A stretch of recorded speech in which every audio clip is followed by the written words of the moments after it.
Is the fivefold ministry that's mentioned in Ephesians 4 still important today? I absolutely believe it is. And even though it was written many centuries ago, it was so insightful, it makes it so relevant for today and the way things are structured.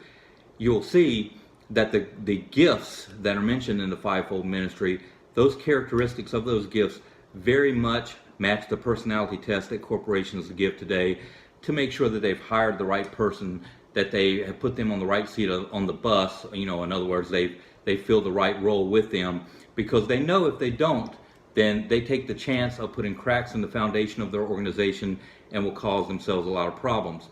Yet in many churches and ministries today, we tend to fill a role based on the need of a body to fill that role rather than matching that role to someone's calling. And this tends to create generally burnout and just failure.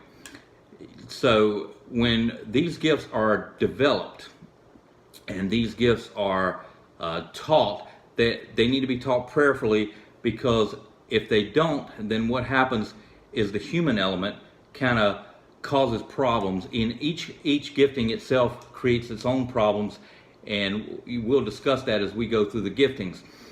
In this study, I'm only going to talk about the gifts. I'm not going to talk about the offices, but actually the gifts. So what are the purposes of these gifts? Well, the purpose is to strengthen, to build up, and to unify. And as I go through these gifts in these upcoming videos, I'll talk about not only the strength and the purpose of that gift, but I'll also discuss how, if it's just used in the flesh or if it's just used from the aspect of the human factor, the downfall, the negatives that can cause. But if these callings are Christ-centered, then they can build up the organization. And I believe in church health before church growth. I believe in ministry health before ministry growth.